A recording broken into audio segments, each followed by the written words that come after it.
कर्म बड़ा या भाग्य?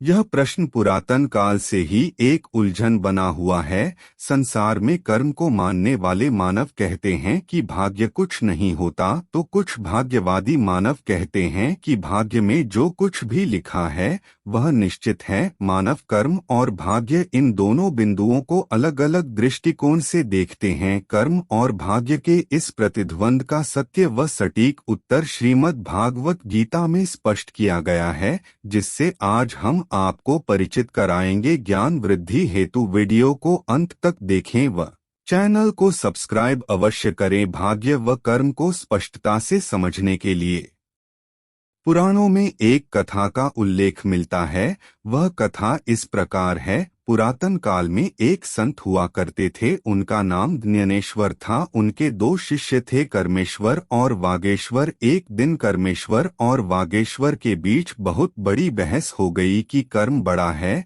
या भाग्य। कर्म को बड़ा मानता था, लेकिन वागेश्वर भाग्य को बड़ा मानता था। उन दोनों में बहस इतनी बढ़ गई कि उन्हें जाकर अपने गुरु ज्ञानेश्वर से इसका उत्तर मांगना पड़ा। उनके गुरु ज्ञानेश्वर ने उनसे कहा कि मैं तुम्हें इसका उत्तर अवश्य दूंगा। प्रातः काल तुम दोनों मुझे मेरी कुटिया के आगे मिलना। ऐसा कहकर ज्ञानेश्वर ध्यान लगाने चले गए। अगले दिन परमेश्वर और वागेश्वर गुरुजी की कुटिया के आगे खड़े हो गए। जब उनके गुरुजी अपनी कुटिया से बाहर आए तब उन्होंने अपने शिष्यों को एक बहुत गहरे अंधेरे वाली कुटिया में बंद कर दिया। उस कुटिया में रोशनी की एक भी किरण नहीं थी। कुछ समय बीतने के पश्चात कर्मेश्वर और वागेश्वर को भूख प्यास लगने लगी। वागेश्वर ने सोचा, जो मेरे प्रारब्ध यानी जो मेरे भाग्य में लिखा है वह निश्चित है, उसमें मैं परिवर्तन नहीं कर सकता। इससे मैं राम नाम ही जपता हूँ।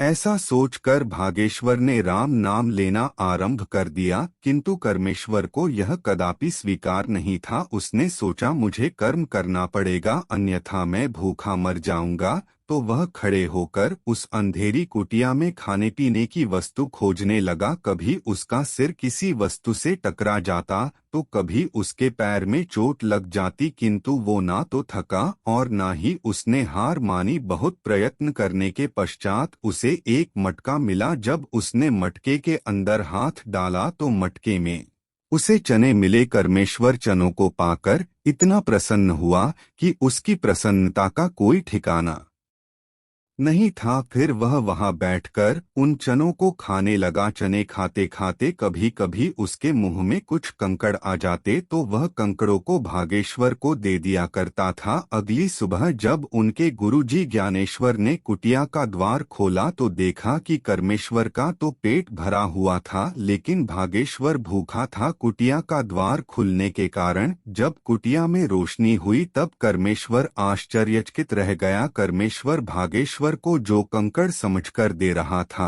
वह कंकड़ नहीं किंतु हीरे थे। इस कथा अर्थ व निष्कर्ष हर मानव के लिए अलग अलग हो सकता है। अब हम आपको बताएंगे कि कर्म बड़ा है या भाग्य। वास्तव में सत्य तो यह है कि दोनों एक दूसरे से संबंधित हैं। दोनों में से कोई भी ना तो छोटा है और ना ही बड़ा। अगर आप अच्छे कर्म नहीं करेंगे तो परिणाम स्वरूप आपका भाग्य भी आपका साथ नहीं देगा, और अगर आपका भाग्य अच्छा नहीं होगा तो आप कर्म ठीक से नहीं कर पाएंगे। श्रीमद् भगवत गीता के 3 अध्याय के 8वें श्लोक में भगवान श्री कृष्ण अर्जुन से कहते हैं, नेतम कुरु कर्म कर्म जायो या कर्मण है शरीर या प्रसिद्ध।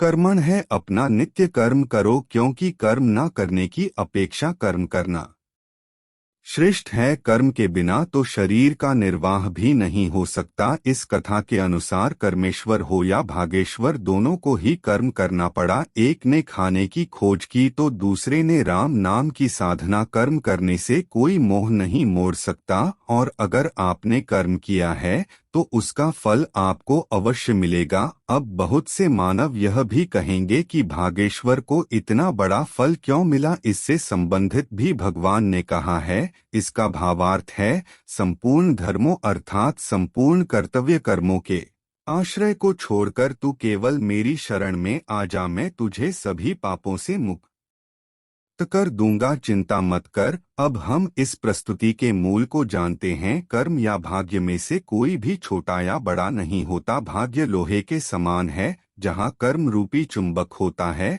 वही भाग्य खींचा आता है। वास्तव में भाग्य हमारे कर्मों का ही परिणाम है। अनुकूल कर्म किए जाएं तो भाग्य को अपनी ओर मोड़ा जा सकता है, लेकिन भाग्य के सहारे बैठकर कर्मों से दूरी बना लेना ही पराजय, दुख और परेशानियों का कारण बनता है। आज के लिए इतना ही। हम आशा करते हैं कि हमारी वीडियो आपको पसंद आई होगी। अपने विचार अभिव्यक्त करने के लिए कमेंट करें, वीडियो को शेयर करें व चैनल को सब्सक्राइब करें। तब तक के लिए जय जय श्री राम।